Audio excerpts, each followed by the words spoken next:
2 সপ্তাহের যুদ্ধবিরতির ঘোষণা দিতেই তেহরানের রাস্তায় নেমে আসে হাজার হাজার মানুষ। সাধারণ মানুষ জাতীয় পতাকা হাতে রাস্তায় নেমে আসে। হামলার ভয় আর আতঙ্ক থাকা সত্ত্বেও তারা স্লোগান দিতে থাকে। অনেকেই বলছেন এই যুদ্ধে ইরান মাথা নত করেনি, বরং তারা নিজেদের শক্ত অবস্থান বিশ্বকে দেখাতে পেরেছে।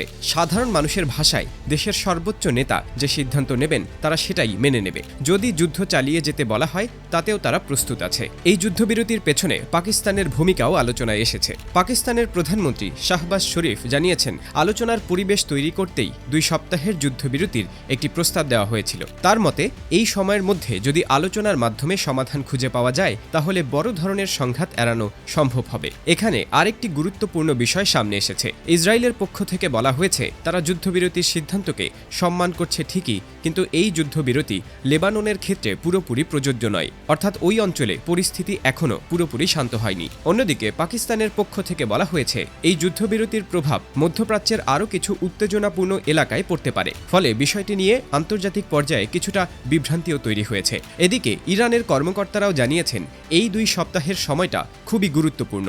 এই সময়ের মধ্যে আলোচনা চালিয়ে যাওয়ার সুযোগ তৈরি হবে। একই সঙ্গে বিশ্বের অন্যতম গুরুত্বপূর্ণ সমুদ্রপথ হরমুজ প্রণালী দিয়ে আবারও জাহাজ চলাচল স্বাভাবিক রাখার বিষয়ে সমন্বয়ের কথা বলা হয়েছে। এই পথ দিয়ে বিশ্বের প্রায় 20% তেল পরিবহন হয়। তাই এই সিদ্ধান্ত শুধু মধ্যপ্রাচ্য নয়, পুরো বিশ্বের অর্থনীতির ওপর বড় প্রভাব ফেলতে পারে। যুদ্ধবিরতির ঘোষণা আসার পরপরই আন্তর্জাতিক বাজারে বড় ধরনের পরিবর্তন দেখা গেছে। বিশ্ববাজারে তেলের দাম দ্রুত কমতে শুরু করেছে। কয়েক সপ্তাহ ধরে যুদ্ধ পরিস্থিতির কারণে তেলের দাম বেড়ে গিয়েছিল, কিন্তু যুদ্ধবিরতির খবর আসতেই সেই চাপ অনেকটাই কমে গেছে। একই সঙ্গে জাপান এবং দক্ষিণ কোরিয়ার মতো বড় অর্থনীতির শেয়ার বাজারেও ইতিবাচক প্রভাব দেখা গেছে।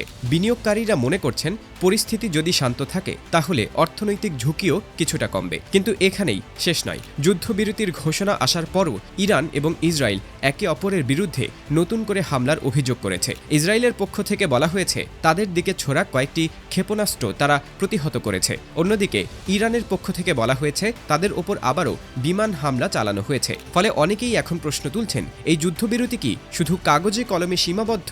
বিশেষজ্ঞরা বলছেন এই 2 সপ্তাহের সময়টা খুবই গুরুত্বপূর্ণ হতে পারে, কারণ এই সময়ের মধ্যে যদি স্থায়ী কোনো সমাধান না আসে তাহলে আবারও বড় ধরনের সংঘাত শুরু হতে পারে। মধ্যপ্রাচ্যের পরিস্থিতি আগেও অনেকবার হঠাৎ করে বদলে গেছে। তাই এই যুদ্ধবিরতি কতদিন স্থায়ী হবে তা এখনও নিশ্চিতভাবে বলা যাচ্ছে না। যুদ্ধবিরতির আগে কয়েক সপ্তাহ ধরে পুরো মধ্যপ্রাচ্যের পরিস্থিতি ছিল খুবই উত্তপ্ত। অনেক দেশ আশঙ্কা করছিল এই সংঘাত আরও বড় আঞ্চলিক যুদ্ধে রূপ নিতে পারে। তবে আপাতত এই 2 সপ্তাহের যুদ্ধবিরতি কিছুটা হলেও স্বস্তি এনে দিয়েছে আন্তর্জাতিক মহলে। বিশেষ করে জ্বালানি বাজার এবং শেয়ার বাজারে এর ইতিবাচক প্রভাব ইতিমধ্যেই দেখা যাচ্ছে। এখন পুরো বিশ্বের নজর একটাই প্রশ্নের দিকে, এই 2 সপ্তাহের মধ্যে কি সত্যি স্থায়ী শান্তির পথ তৈরি হবে, নাকি 2 সপ্তাহ পর আবারও নতুন করে শুরু হবে সংঘাত? কারণ মধ্যপ্রাচ্যের পরিস্থিতি কখন কোন দিকে মোড় নেয় তা আগে থেকে বলা খুবই কঠিন। আর তাই আগামী কয়েকদিনই ঠিক করে দেবে এই যুদ্ধবিরতি শান্তির শুরু নাকি বড় ঝড়ের আগে সাময়িক বিরতি।